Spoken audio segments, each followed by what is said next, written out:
It's Empathy Day 2020, and Empathy Day is all about encouraging people to step into other people's shoes through stories and books. So today I thought I would pick out a selection of books to go through, just books that highlight different situations that children might find themselves in, or just to have more of an awareness of the people that are living around them in their community. So the first one I have picked is Susan Laughs, and this is a beautiful little picture book all about a little girl called Susan, and she does everything normal children do. She swings, she flies, she gets happy, she gets sad, she plays with her friends, she uses her imagination, and then just right at the very end we see that Susan is in a wheelchair. So it just makes children aware that just because somebody's in a wheelchair, it doesn't necessarily mean that they're any different to you or I. So that's just a nice simple wee story. Another one then that I picked is Looking After Louis. And Louis is a little boy with autism, and as you read the story, it just lists some of the things that he does in the classroom that might seem a little bit different to what other children are doing. Again, just a beautiful little story to raise awareness of autism in children. The next one I chose is Up and Down Mum. So this is about a little girl who lives with her mum, and her mum suffers badly from depression at times. So it just goes through about the good days that the mum might have and then the bad days that she might have. So again, just if children find themselves in that situation, that they know they're not alone, or maybe if they've been visiting a friend's house and their mommy doesn't seem very well, just to bring that awareness to children that you don't have to be happy all the time. Then I have The Great Big Book of Families, and this is a beautifully illustrated book, and it just goes through all the different types of families that children find themselves living in, the different types of clothes they wear, the different types of food they might eat, the different places they might visit. Some kids have one parent, some kids have two parents. Just again, a lovely little book and very child friendly. It's very simply done, but gets the message across that every family is different. The next one I have is this beautiful book called My Name Is Not Refugee, and it follows the story of a little child who has to leave their home because of a war, and it's the way the mum is explaining to the child the situations that they might face. And I just love the end page. It just finishes with, "You'd be called refugee, but remember, refugee is not your name." So that's a gorgeous little one. And following on from that one then as well, we have The Journey. And again, this book won an Amnesty Award for the way it portrays the journey of a refugee across all the different situations they find themselves having to leave a home through no fault of their own.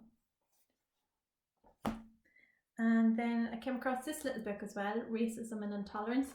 Again, it's a lovely illustrated book and explains very well to children what racism and intolerance is. You can see here again, it just shows, different people live in different ways and do different things. And you see here it says, "Sadly, some people do not always treat others fairly. They may be very unkind to other people they think are different to them." And the book goes on to explain the differences. So again, just a nice one to have. This is a really lovely book, if you can call it lovely. It's about a child who ends up in foster care because her mum has been a victim of domestic violence.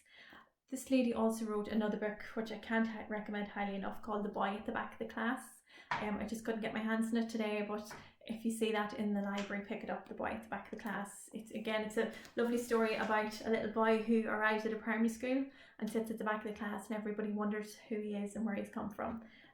Turns out he's a refugee, and some of his classmates decide they're going to go and try and find his parents who he's been separated from. So again, another lovely story for the older children, know that one. And then you'll all be very familiar with David Walliams, I'm sure.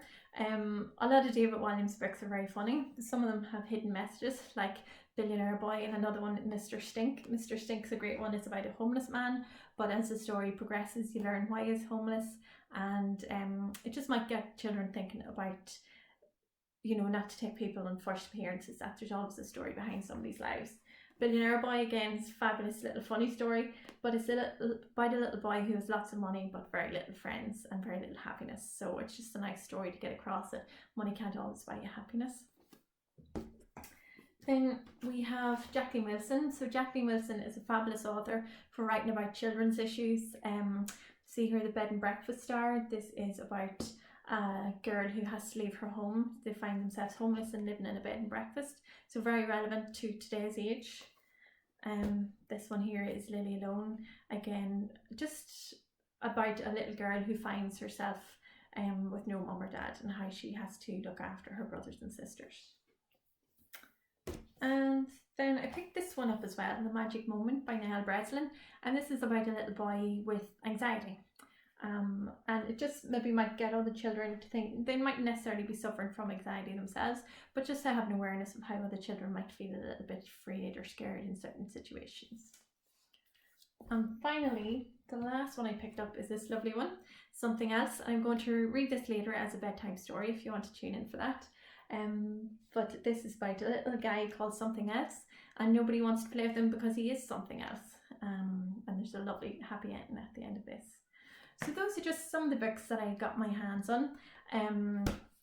But you'll find in the library for all age groups, there's lots of different stories to choose and to get immersed in different worlds. I suppose that's the joy of books, and I can't let this pass without choosing To Kill a Mockingbird as well. I'm sure a lot of you have read it, but I think Empathy Day might have possibly come out of something like this, where Atticus Finch always encouraged his daughter Scout to stand in other people's shoes to see the world around them.